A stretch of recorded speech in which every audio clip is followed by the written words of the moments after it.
पोट साफ असेल तर दिवस चांगला जातो आणि दिवस चांगला जाण्यासाठी दुसरं काही मिळालं नाही तर इसबगोल वापरायला काहीच हरकत नाही.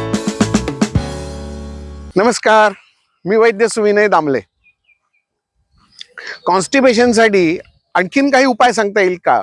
आपले कॉन्स्टिपेशनवर बरेच व्हिडिओ आहेत, पण त्याच्यामध्ये आणखीन एक उपाय आम्हाला सांगावासा वाटतो, तो म्हणजे इसबगोल.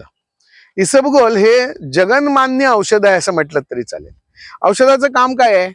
पाण्यात टाकल्यानंतर ते पाण्यात जाऊन फुगतं आणि फुगल्यानंतर त्याची काय चिकटपणा, बोळ येण्याची प्रवृत्ती, बुळबुळीतपणा हा वाढतो आणि असा वाढल्यानंतर ते पाणी इसबगोल असलेलं जे पाणी आहे हे पिऊन टाकायचं. ह्याला हस्क असं पण म्हणतात.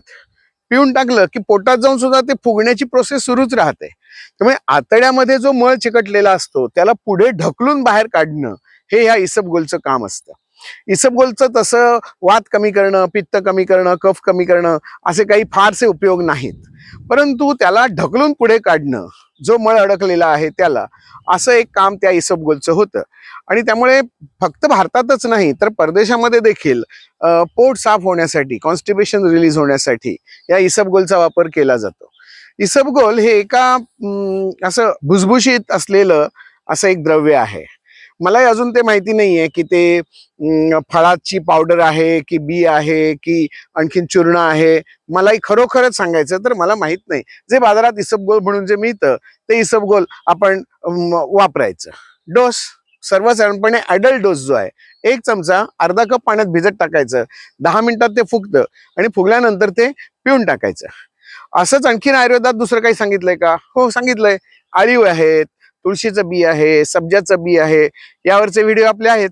इसबगोलवरचाच झालेला नव्हता म्हणून तो आज व्हिडिओ केला. इसबगोलचा दुसरा फायदा असा होतो की आतल्या बाजूला जर कुठे जखमा असतील, आतड्यांना अल्सर वगैरे जर असेल तर ते भरून यायला मदत होते. इसबगोलने असा एक कफ किंवा असा फोमी स्ट्रक्चर तयार होतं आणि त्यामुळे त्याला एक कव्हर केलं जातं, त्या जखमेला कव्हर केलं जातं. बरं, हे ऍसिडिक पण नाही आणि अल्कलाईन पण नाही, न्यूट्रल पद्धतीने काम करत जातं आणि त्यामुळे हे इसबगोल कोणीही घ्यायला हरकत नाही. लहान मुलांमध्ये शक्यतो वापरू नये, कारण त्यांना एकदा जर सवय झाली तर ती लहान मुलांना सवय होऊ शकते. मोठ्या माणसांना काहीच प्रॉब्लेम नाहीये, म्हणजे यांनी ऍसिडिटी वाढत नाही, गॅस होत नाही किंवा पित्तावर काही परिणाम होतो का? काही नाही. भुकेवर थोडासा परिणाम होऊ शकतो, भूक कमी होऊ शकते याने, कारण ते जाऊन पोटात फुगतं आणि जे फुगणारे पदार्थ आहेत, पाणी घातल्यानंतर फुगणारे पदार्थ हे थोडासा वात वाढवतात. म्हणजे तसं बघायला गेलं तर ते वृक्ष म्हणायला हरकतच नाही, कारण त्याचं स्ट्रक्चरच असं कोरडं आणि खरखरीत असं असतं. त्यामुळे वात वाढवू शकतं, कुठेतरी जाऊन ते अडकू पण शकतं. त्यामुळे जर त्याला पेरिस्टाल्सिस चांगल्या आपल्याला असतील तरच हे इसबगोल वापरायचं.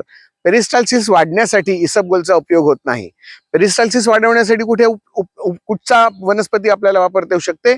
सोनामुखी नावाची वनस्पती आहे. जिथे पेरिस्टाल्सिस वाढवायचे आहेत, मुवमेंट्स वाढवायचे आहेत, तिथे सोनामुखी चांगलं काम करेल किंवा हिरडा चांगलं काम करेल, त्रिफळा चूर्ण पण चांगलं काम करेल. परंतु जिथे फक्त पुढे ढकलण्याची जी क्रिया आहे ती करण्यासाठी इसबगोल वापरायला हरकत नाही. मुलांमध्ये नको, तरुण आणि वृद्धांमध्ये ह्याचा खूप चांगला फायदा होतो. वापरून बघायला हरकत नाही. अपाय नक्की नाही. असे उपाय करावेत ज्याचा त्रास नाही.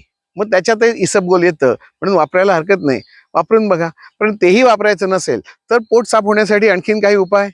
चुरमुरे खा, लाह्या खा, पॉपकॉर्न खा, गरम गरम पाणी घ्या, तूप घ्या किंवा मगाशी मी सांगितलं तसं बुळबुळीत पदार्थ, त्याच्यामध्ये भेंडी आहे, सीताफळ आहे, ही फळं खाल्लीत तुम्ही तरी चालणार आहे. त्या त्रिफळा चूर्णाच्या मागे फार लागू नका. त्याने वृक्षपणा, कोरडेपणा वाढण्याची क्षमता जास्ती असते. त्यामुळे इसबगोल हे त्यातल्या त्यात सर्वसाधारणपणे कुठच्याही प्रकृतीला चालणारं, म्हणून तुम्ही इसबगोल वापरायला काहीच हरकत नाही. पोट साफ असेल तर दिवस चांगला जातो आणि दिवस चांगला जाण्यासाठी दुसरं काही मिळालं नाही तर इसबगोल वापरायला काहीच हरकत नाही. धन्यवाद. भांडी असतात, ही भांडी अत्यंत महत्त्वाची असतात. इतकं सुंदर हे काशापासून तयार केलेलं ही वाटी आहे. ह्याचं वजन पण खूप जास्ती आहे. हे जे ताट आहे हे ताट सुद्धा काशापासून तयार केलेलं आहे. हे वेगवेगळे धातू आपल्या परंपरेमध्ये होते आणि अशी ताटं जर पाहिजे असतील तर खाली डिस्क्रिप्शन बॉक्समध्ये आमचा नंबर दिलेला आहे. तुम्हाला अशा ताटांची मागणी जर तुम्ही व्हॉट्सॲपवरनं जरी केलीत तर या ताटांची सगळी मोजमापं किंवा त्यांचं वजन, पाठवण्याचा खर्च सगळं तुम्हाला घरपोच मिळेल.